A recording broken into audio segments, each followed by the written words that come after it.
car A is traveling eastward at a speed of 10 meters per second, and car B is traveling westward at a speed of 10 meters per second. Although their speeds are equal, their directions of motion are opposite.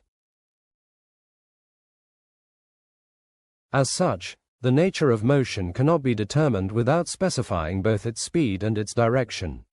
Therefore, we consider a quantity that combines speed and direction, and call this velocity. When illustrating velocity, draw an arrow of a length corresponding to the velocity v, pointing in the direction of the velocity. In motion along a straight line, by defining which direction is positive, we can distinguish the direction of velocity using positive and negative signs, positive and negative values. In the figure, if we define eastward as positive, the velocity of car A can be expressed as v equals 10 meters per second, and the velocity of car B as v equals minus 10 meters per second. The boat is traveling downstream, parallel to the river's current.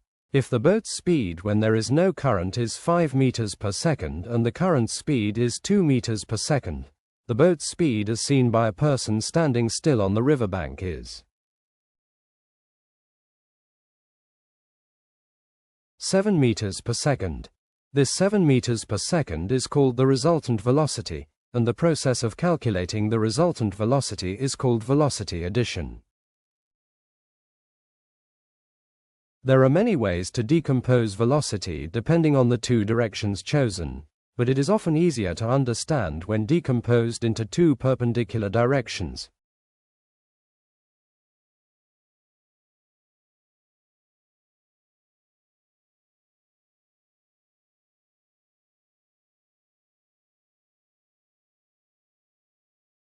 So why is it expressed this way? Let's review trigonometric functions and the Pythagorean theorem.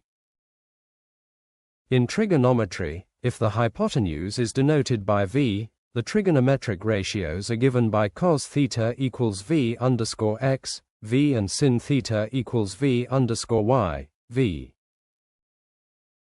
By rearranging these equations, we can derive the equations for v underscore y and v underscore x. Let's review the Pythagorean theorem again. Applying the Pythagorean theorem to this triangle yields the formula for v.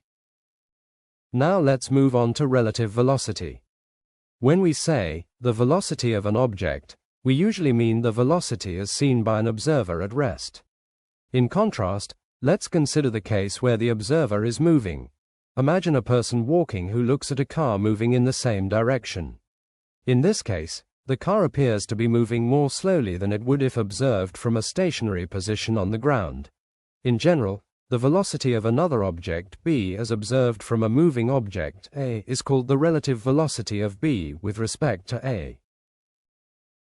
Relative velocity is obtained by subtracting the observer's velocity from the velocity of the object, the other party.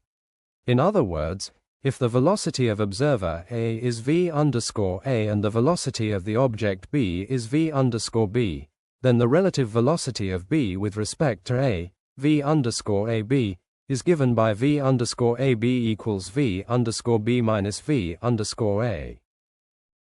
When reaching their maximum speeds, a person and a Shinkansen train travel at approximately 10 meters per second and 90 meters per second, respectively. If they start at the same time, which one will be ahead after 2 seconds? Surprisingly, it is the person who is ahead. This is because, while a person reaches their maximum speed in a short amount of time, the Shinkansen gradually increases its speed over a long period before reaching its maximum speed. In the motion of objects, it is therefore important to consider how velocity changes over time. We examine the rate of change of velocity per unit time, which is called acceleration. Motion in which velocity changes over time is called accelerated motion. Consider an object moving in a straight line, as shown in the figure. Let v1 be the object's velocity at time t1 and v2 be its velocity at time t2. Since the velocity changes by delta v equals v2 minus v1 during the time interval delta t equals t2 minus t1, the rate of change of velocity per second, that is, the average acceleration a, is obtained by dividing the change in velocity by the elapsed time.